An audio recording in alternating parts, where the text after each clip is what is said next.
로마서 9장 19절에서 24절까지의 말씀입니다. 제가 봉독하겠습니다.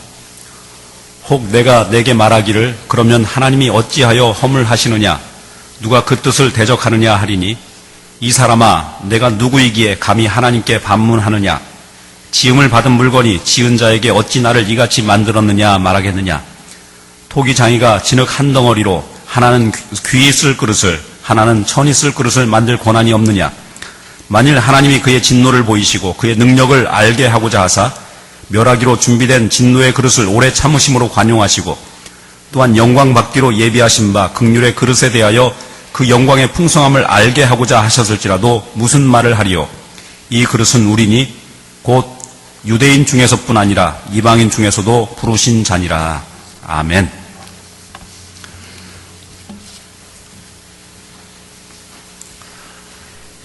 사도 바울에게 계속적으로 있어왔던 질문 그리고 그를 힘들게 했던 많은 질문들이 있었는데 그 질문 중에 가장 중요한 것은 동족 이스라엘이 복음을 거부한 것을 어떻게 이해할 수 있느냐라는 문제였습니다.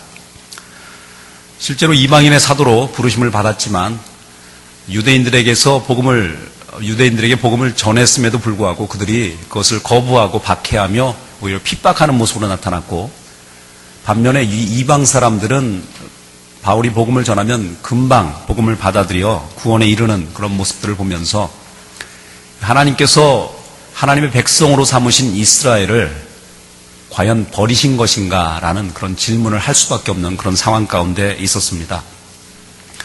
사도 바울이 갖고 있는 질문이었고 그 당시에 사람들이 사도 바울이 이야기하는 하나님의 견인 같은 이야기를 했을 때 사람들이 당연히 질문하는 질문의 내용이기도 했습니다.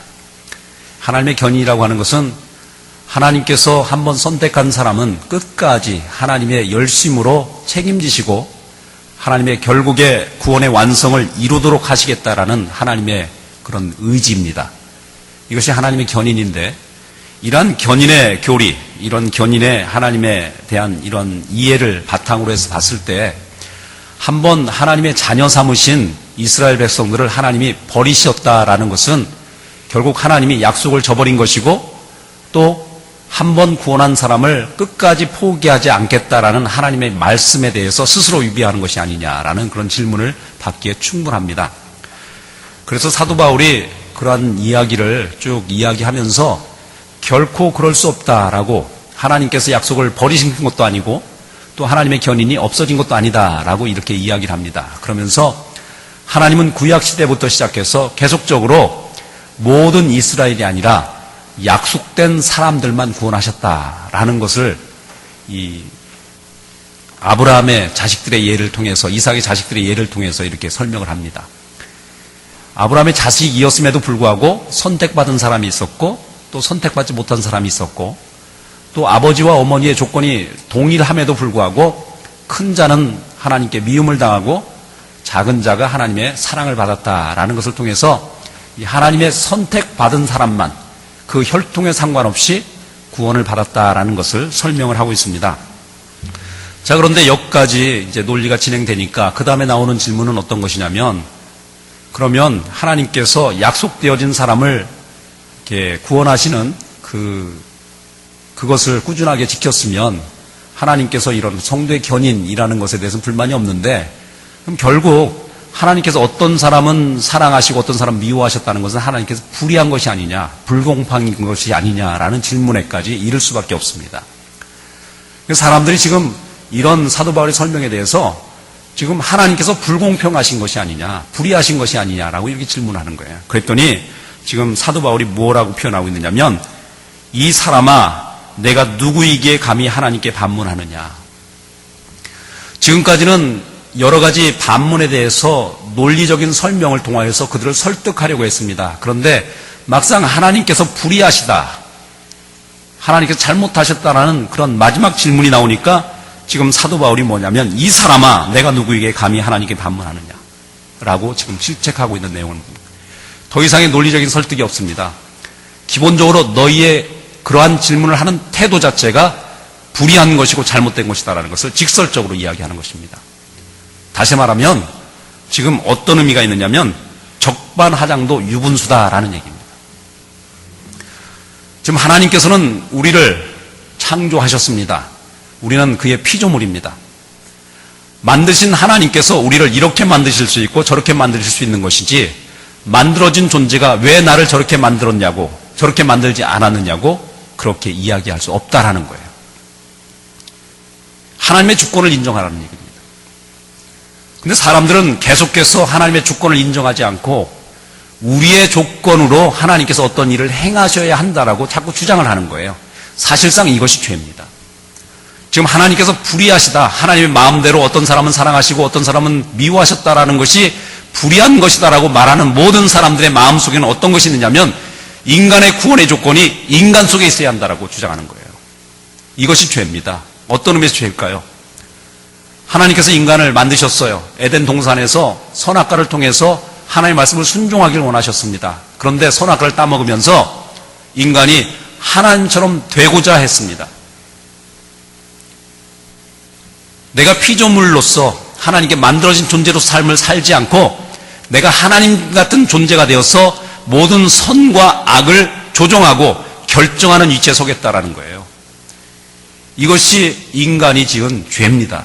이것이 죄의 근본적인 내용이에요. 내가 하나님처럼 되겠다는 거예요. 구원의 기준도 내 속에 있어야 한다는 얘기입니다. 근데 하나님께서는 구원의 기준 자체가 우리 속에 있지 않다라는 거예요. 아니, 어떤 의미에서 구원의 기준이 너희 속에 있다면 너희는 하나도 구원받지 못하는 존재다라고 말씀하고 있습니다. 욥기서에 보면 이런 말이 있습니다. 너희가 변하기는, 너희 악한 사람들이 마음을 돌이켜 선한 사람이 되기 위해서는 마치 어떤 것이 가능하다고 얘기하는 것 같으면 구스인이, 즉 흑인이 그 살결을 희게 만들 수 있다고 주장하는 것이고, 또 표범이 그 무늬를 없애서 하얗게 만들 수 있다고 주장하는 것과 동일하다라는 거예요.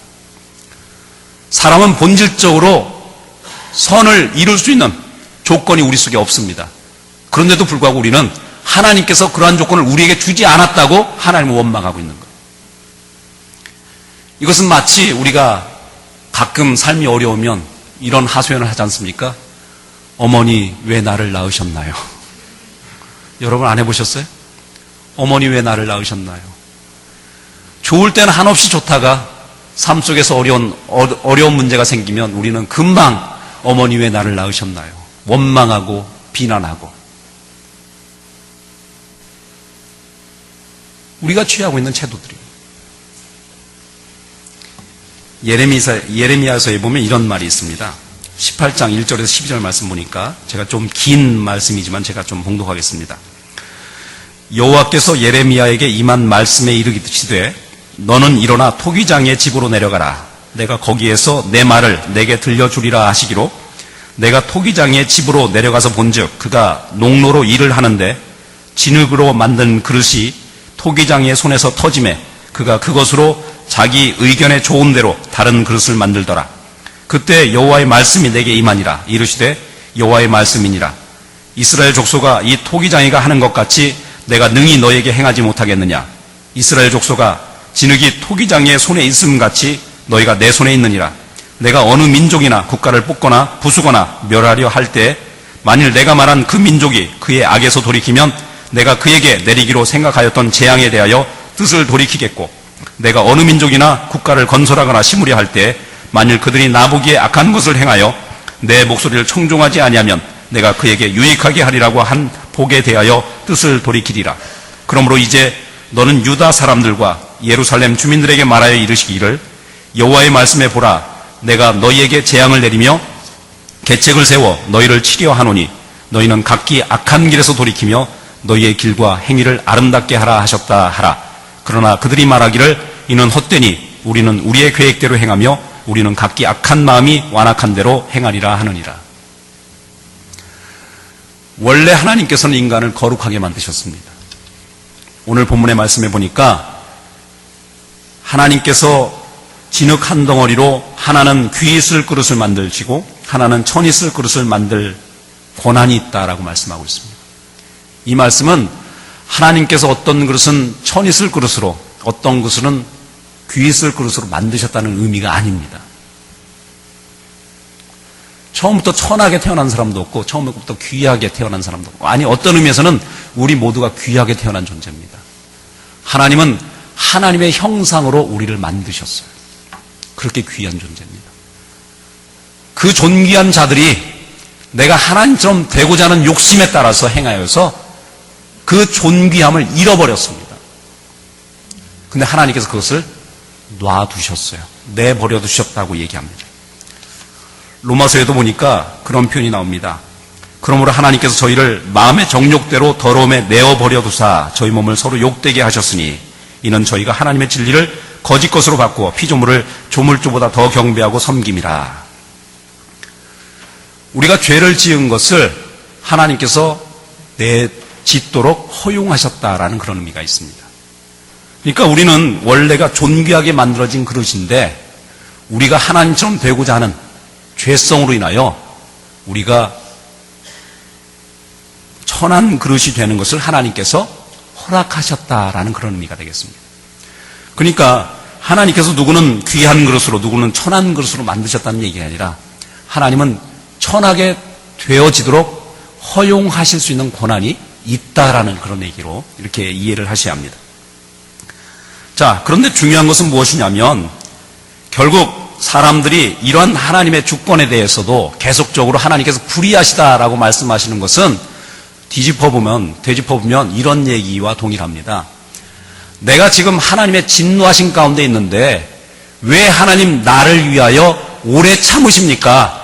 왜 공의롭지 않게 나의 죄악에 대해서 벌하지 않으십니까? 라고 지금 주장하는 것과 똑같은 얘기예요. 여러분, 이 속에서 하나님의 긍휼하심이 아니면 이 자리에 설 수 없는 사람들이, 설 수 있는 자격이 없는 사람들이 얼마나 많습니까? 아니, 어떤 의미에서 우리 모두가 다 그런 사람들입니다.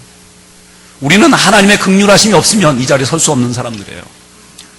우리의 본질적인 내용을 가지고 얘기를 하면 하나님의 오래 참으심과 긍휼 때문에 우리가 오늘 이 자리에 있는 것이지, 어느 누구도 하나님 앞에서 하나님의 공의를 행하라고 하나님을 다구치며 재촉할 수 있는 사람은 없습니다. 그런데도 불구하고 사람들은 하나님처럼 되어서 하나님께 공의를 행하라고 하나님 공의롭지 못하다고 지금 아우성거리고 있는 거예요.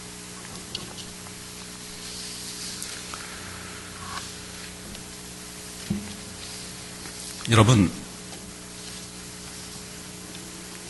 우리는 하나님의 긍휼을 받은 사람이고 그 긍휼 때문에 우리는 하나님 앞에 서 있는 사람들입니다. 그러므로 어찌하여 공의롭지 못하십니까? 라는 비난과 힐난보다는 그저 하나님께서 허락하신 그 모든 것에 감사하는 자세로 서는 것이 우리 모두에게 요구되어진 태도라고 저는 믿습니다. 여러분, 그러한 모습으로 주님 앞에 서길 간절히 원합니다. 자, 그런데 여기서 저희가 한 가지 더 살펴볼 필요가 있는 부분이 있습니다. 왜 사람들이 이러한 식으로 자꾸 하나님에 대해서 공의롭지 못하다라고 이야기를 하는가 하면 여전히 사람들이 구원의 조건을 자기에게 두어 자기가 하나님 노릇하기 원해서 그렇습니다. 근데 만약 우리가 하나님 노릇한다면 우리 중에 하나님의 심판을 견딜 수 있는 사람이 누가 있겠습니까? 자꾸 하나님께 왜 나를 이렇게 만드셨습니까? 왜 나는 구원하시고 저 사람은 구원하지 않고, 왜 나는 사랑하시고 저 사람은 사랑하지 않고를 하나님 앞에 힐난하는 태도로 나아간다면 어느 누구가 하나님의 긍휼을 얻을 수 있는 사람이 있겠습니까? 우린 조건적으로 하나님의 긍휼을 받을 수 있는 사람들이 아니에요. 하나님께서 긍휼로, 우리의 조건이 아닌 하나님의 조건, 하나님의 공의로, 하나님의 긍휼로 우리를 구원하셨습니다. 그러므로 감사해야 합니다. 자, 그래서 하나님의 은혜로 우리는 또 하나님께 사용되어지는 그릇이 되었습니다. 자, 그런데 여기에도 또 문제가 있습니다. 어떤 그릇은 좋은 곳에 사용되어지는 것처럼 보이고 어떤 곳은 천한 곳에 사용되어지는 것처럼 보입니다. 그래서 우리 속에 자꾸 그런 불만이 있어요. 왜 나는 저 사람 같지 않을까? 많은 사람들이 저를 부러워합니다. 잘 보면은 하나님께서 모든 사람에게 각자의 역할 때문에 어떤 기능도 주시고 어떤 조건도 주셨는데, 우린 대부분 내가 갖지 못한 어떤 것을 상대방이 갖고 있기 때문에 그것 때문에 하나님께 항상 불평하는 태도로 살아갈 때가 많습니다. 여러분, 우리는 상품이 아닙니다. 가격이 매겨져 있는 상품들이 아니에요. 우리는 하나님 안에서 모든 사람이 작품입니다. 그것은 만든 자의 열심이 들어가 있는 거예요. 그런데 그 작품을 만들 때는 어느 공간에 사용하기 위해서 만드는 거예요. 어느 공간에 두기 위해서 만드는 거예요.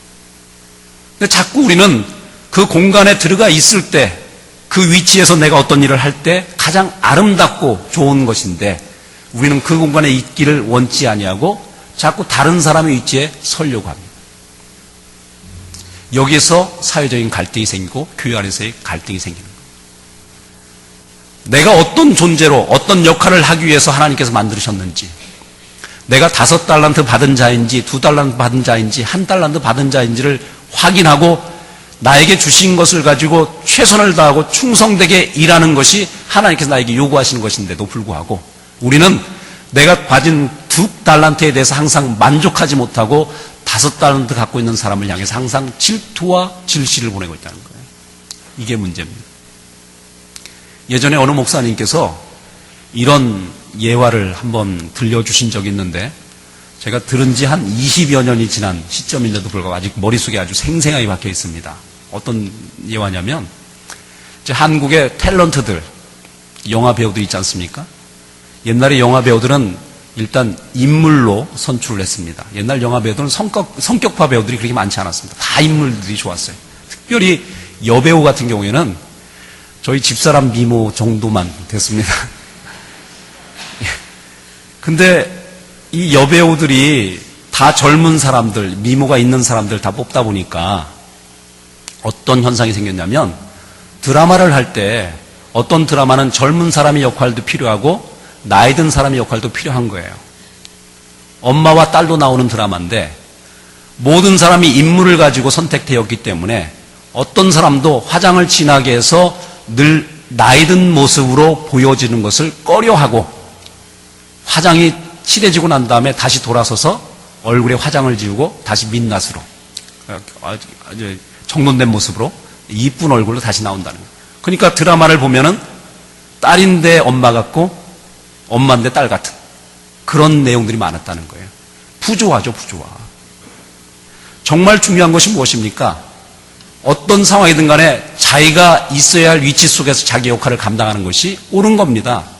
5달란트 가진 사람은 5달란트를 가지고 5달란트의 이득을 남겨야 하는 것이고, 2달란트 가진 사람은 2달란트를 가지고 2달란트 이득을 남기는 거예요. 근데 하나님께서 뭐라고 하셨어요? 그 둘에게 동일한 칭찬의 말씀하십니다. 착하고 충성된 종아. 5달란트 남겼다고 해서 더 귀한 칭찬을 하신 것이 아니고, 그 차이가 있었음에도 불구하고 그들은 자기에게 맡겨진 사역을 충성되게 감당했기 때문에 둘 다 동일한 칭찬을 하시는 거예요. 오늘 우리에게도 마찬가지입니다. 어떤 사람은 남들이 갖지 못한 어떤 것을 갖고 있는 사람도 있고, 또 어떤 사람은 남들에 비해서 좀 부족하다고 느껴지는 사람도 있습니다.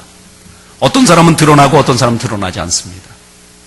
그런데 하나님께서는 하나님의 권능으로, 하나님의 주권으로 우리를 어떤 사람은 그렇게, 어떤 사람은 저렇게 만드셨어요. 그리고 그 자리에서 최선을 다하도록 만드셨어요. 우리가 해야 할 일은 은사 다툼이 아니라 주신 은사를 가지고 최선을 다하는 것입니다. 저희가 다음 주에는 사역 박람회를 합니다. 이 사역 박람회는 교회 속에서 여러분이 할 수 있는 사역들을 소개하고 그 사역들을 지원하고 자원하는 그런 시간입니다. 사역이라고 하는 것은 굉장히 중요합니다. 왜냐하면 사역이 없이는 성장할 수가 없기 때문에 그렇습니다. 제가 오늘 일부에도 말씀드렸지만, 제가 그 24 피트니스 센터에 그 2년 멤버십을 들었습니다. 여기에 이사 올 때 들었으니까 벌써 1년이 지났습니다. 2년을 들고 나서 3번을 갔습니다. 이거 녹음해서 잘라주세요. 자, 그런데 마음속에는 운동을 해야 하는 방법과 왜 해야 하는지에 대해서 다 알고 있습니다. 다 동의하고 그렇게 해야 한다라고 마음속에 그런 다짐이 있습니다. 근데 실제로 안 되는 거예요. 그러면 제 몸이 좋아집니까? 안 좋아집니까? 상상하는 것으로 좋아질 수 있을까요? 그렇지 않습니다. 운동한 만큼 좋아지는 겁니다. 교회에서도 많은 지식들을, 성경 지식들을 가리키고 많은 공부를 통해서 여러분의 하나님을 아는 지식을 더욱더 견고히 해나갑니다. 그러나 그 견고한 지식도 실제적인 사역 속에서 여러분의 몸을 통하여서 실천하지 않으면 그것은 결국 여러분을 성장시키지 못합니다. 교회 사역 박람회는 교회 이러이러한 사역이 있어서 여러분의 도움을 구합니다가 아닙니다. 여러분의 성장을 위해서 교회가 여러분을 돕기 위해서 사역을 제공하는 것입니다. 일주일 동안 여러분 잘 기억하셔서 내가 어느 부분 속에서 하나님께서 주신 그 귀한 은사들, 나에게 주신 그 달란트들을 사용해서 더욱 성숙한 모습으로 하나님 앞에 설 수 있을지를 고민하고 결단하셔서 자원하시는 귀한 여러분 모두가 되길 간절히 축원합니다. 우리 함께 기도하겠습니다. 하나님 아버지 감사합니다. 오늘 주님께서 우리에게 허락하신 귀한 말씀을 통해서 저희가 묵상했습니다. 우리에게 주신 귀한 달란트들을 잘 감당할 수 있도록 축복하시고 그것을 통하여서 하나님 기뻐하시는 존재로 우리 모두가 더욱더 세워질 수 있도록 역사하여 주시옵소서. 쓸데없는 불만과 불평 가운데 사로잡지 않도록 축복하시고 공의로우신 하나님, 긍휼을 베푸시는 하나님을 온전히 찬양하며 하나님을 높이는 우리 모두가 될 수 있도록 축복하시옵소서. 예수님 이름으로 감사하며 기도했습니다. 아멘.